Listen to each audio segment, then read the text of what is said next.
ਬਿਸਮਿਲ੍ਲਾਹਿਰਰਹਿਮਾਨਿਰਰਹੀਮ। ਨਾਜ਼ਰੀਨ अस्सलाम वालेकुम। ਤੁਸੀਂ ਦੇਖਦੇ ਪਏ ਹੋ ਨਿਊਜ਼ ਟਾਈਮ ਤੇ ਨਿਊਜ਼ ਟਾਈਮ ਦੀਆਂ ਵੱਡੀਆਂ ਖਬਰਾਂ ਚੋਂ ਪਹਿਲੀ ਵੱਡੀ ਖਬਰ ਇਮਰਾਨ ਖਾਨ ਦੀ ਕਾਲ ਤੇ ਮੁਲਕ ਗੀਰ ਰੈਲੀਆਂ। ਡਿਪਟੀ ਅਪੋਜੀਸ਼ਨ ਲੀਡਰ ਤੇ ਮੁਤੱਦਰ ਅਰਕਾਨੇ ਅਸੈਂਬਲੀ ਰਿਆਨਾ ਡਾਰ ਸਮੇਤ ਕਈ ਅਹਿਮ ਰਹਿਨੁਮਾ ਤੇ ਕਾਰਕੁਨ ਗ੍ਰਿਫਤਾਰ ਹੋ ਗਏ ਨੇ। ਇਮਰਾਨ ਖਾਨ ਦੀ ਕਾਲ ਤੇ ਅੱਜ ਲਾਹੌਰ ਦੇ ਇhtਜਾਜ ਦੇ ਦੌਰਾਨ ਪੁਲਿਸ ਨੇ deputy opposition leader Moeen Qureshi ਤੇ ਰੁਕਨ ਸੂਬਾਈ ਅਸੈਂਬਲੀ ਸ਼ੁਐਬ ਅਮੀਰ ਸਮੇਤ ਜਿਹੜੇ ਨੇ ਕਈ ਰਹਿਨੁਮਾਵਾਂ ਨੂੰ ਗ੍ਰਿਫਤਾਰ ਕਰ ਲਿਆ। ਰਿਪੋਰਟ ਦੇ ਮੁਤਾਬਕ ਅਰਕਾਨੇ ਸੂਬਾਈ ਅਸੈਂਬਲੀ ਨੇ ਸ਼ਹਿਰ ਦੇ ਵਿੱਚ ਰੈਲੀ ਕੱਢੀ ਤੇ ਪੁਲਿਸ ਨੇ ਰੁਕਨੇ ਸੂਬਾਈ ਅਸੈਂਬਲੀ ਸ਼ੁਐਬ ਅਮੀਰ ਨੂੰ ਗ੍ਰਿਫਤਾਰ ਕੀਤਾ। ਇਸ ਤੋਂ ਇਲਾਵਾ ਅਪੋਜੀਸ਼ਨ ਲੀਡਰ ਮੋਇਨ ਕੁਰੈਸ਼ੀ ਦੀ ਵੀ ਗ੍ਰਿਫਤਾਰੀ ਦੀ ਇਤਲਾਹ ਹੈ। ਉਸ ਤੋਂ ਇਲਾਵਾ ਰੁਕਨੇ ਸੂਬਾਈ ਅਸੈਂਬਲੀ ਫਰਕ ਜਵੇਦ ਮੂਨ ਨੇ ਇਲਜ਼ਾਮ ਲਾਇਆ ਹੈ ਕਿ ਪੁਲਿਸ ਨੇ ਸਾਡੀ ਗੱਡੀਆਂ ਤੇ ਡੰਡੇ ਸੋਟੇ ਮਾਰੇ ਨੇ ਤੇ ਸ਼ੀਸ਼ੇ ਤੋੜੇ ਨੇ। ਅਰਕਾਨੇ ਸੂਬਾਈ ਅਸੈਂਬਲੀ ਨੇ ਜਦੋਂ ਕੋਪ ਵੀ ਕੀਤਾ ਗਿਆ ਹੈ, ਕੱਪੜੇ ਵੀ ਪਾੜੇ ਗਏ ਨੇ ਤੇ ਲਾਹੌਰ ਦੇ 6 ਤੋਂ ਜ਼ਿਆਦਾ MPA ਨੂੰ ਹਿਰਾਸਤ ਵਿੱਚ ਲਿੱਤੇ ਜਾਣ ਦੀ ਵੀ ਇਤਲਾਹ ਹੈ। ਜਿਹੜੇ ਹਿਰਾਸਤ ਰਹਿਨੁਮਾਵਾਂ ਦੇ ਵਿੱਚ ਜਿਹੜੇ ਨੇ ਡਿਪਟੀ ਅਪੋਜੀਸ਼ਨ ਲੀਡਰ ਜਿਹੜੇ ਨੇ ਮੋਇਨ ਕੁਰੈਸ਼ੀ, MPA ਫਰਕ ਜਵੇਦ, ਕਰਨਲ ਰਿਟਾਇਰਡ ਸ਼ੁਐਬ, ਨਦੀਮ ਸਾਦਕ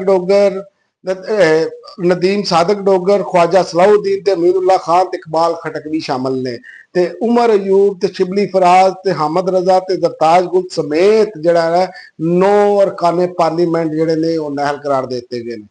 ਇਹਨਾਂ ਅਰਕਾਨ ਦਾ ਨਾਅਹਲੀ ਦਾ ਨੋਟੀਫਿਕੇਸ਼ਨ ਵੀ ਜਾਰੀ ਕਰਤਾ ਇਲੈਕਸ਼ਨ ਕਮਿਸ਼ਨ ਨੇ ਔਰ ਸੀਟਾਂ ਖਾਲੀ ਕਰਾਰ ਦੇ ਦਿੱਤੀਆਂ ਨੇ।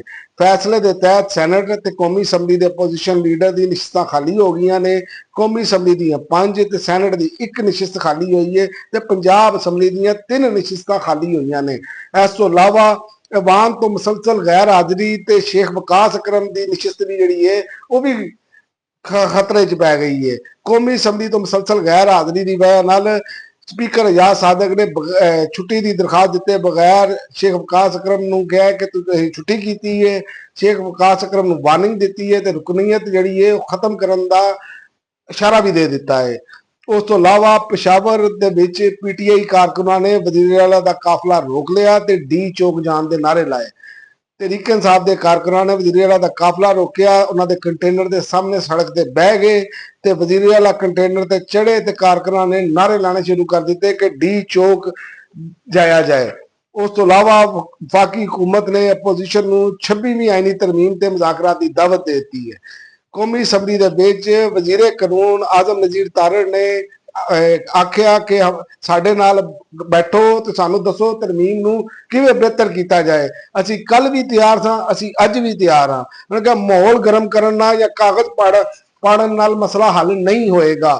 ਉਸ ਤੋਂ ਇਲਾਵਾ ਅਦਾਲਤਾਂ ਕਰਪਸ਼ਨ ਦਾ ਹਿੱਸਾ ਤੇ ਕਿਹੜਾ ਜੱਜ ਕਰਪਟ ਹੈ ਚੰਗੀ ਤਰ੍ਹਾਂ ਜਾਣਨਾ। ਜਸਟਿਸ ਮੋਹਸਨ ਅਖਤਰ ਕਿਆਨੀ ਉਹਨਾਂ ਨੇ ਆਖਿਆ, ਉਹਨਾਂ ਨੇ ਅਦਾਲਤੀ ਹੁਕਮ ਦੇ ਤੇ ਅਮਲ ਦਰਾਮਦ ਕੇਸ ਦੇ ਵਿੱਚ ਰਿਮਾਰਕਸ ਦਿੰਦਿਆਂ ਕਿਹਾ ਕਿ ਕਰਪਸ਼ਨ ਦਾ ਅਦਾਲਤਾਂ ਹਿੱਸਾ ਨੇ।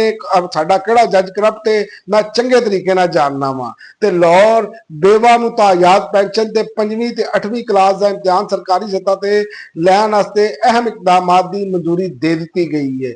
ਉਸ ਤੋਂ ਇਲਾਵਾ ਡੋਨਲਡ ਟਰੰਪ ਨੇ ਭਾਰਤ ਨੂੰ ਫਿਰ ਤੜੀ ਲਾ ਦਿੱਤੀ ਹੈ। ਡੋਨਲਡ ਟਰੰਪ ਨੇ ਕਿਹਾ ਕਿ ਅਸੀਂ ਮਜ਼ੀਦ 24 ਘੰਟਿਆਂ 'ਚ ਟੈਰਿਫ ਲਾਵਾਂਗੇ। ਡੋਨਲਡ ਟਰੰਪ ਨੇ ਆਪਣੇ ਪੈਗਾਮ ਵਿੱਚ ਕਿਹਾ ਹੈ ਕਿ ਭਾਰਤ ਦੇ ਉੱਤੇ 25% ਤੋਂ ਟੈਰਿਫ ਤੋਂ ਉੱਤੇ ਇਜ਼ਾਫਾ ਕਰ ਦਿੱਤਾ ਜਾਏਗਾ। ਭਾਰਤ ਜਿਹੜਾ ਵੇ ਉਹ ਅੱਛਾ ਤਜਾਰਤੀ ਪਾਰਟਨਰ ਨਹੀਂ ਹੈਗਾ। ਭਾਰਤ ਰੂਸ ਕੋਲ ਤੇਲ ਲੈ ਕੇ ਤੇ ਯੂਕਰੇਨ ਦੇ ਵਿੱਚ ਜੰਗੀ ਮਸ਼ੀਨ ਨੂੰ ਜਿਹੜਾ ਵੇ ਉਹ ਤੇਲ ਫਰਾਹਮ ਕਰ ਰਿਹਾ ਹੈ। ਹੁਣ ਤੱਕ ਦੀ ਨਾਜ਼ਰੀਨ ਇੰਨਾ ਹੀ। ਅਗਲੀ ਵੀਡੀਓ ਤੱਕ ਇਜਾਜ਼ਤ ਦਿਓ। ਅੱਲਾਹ।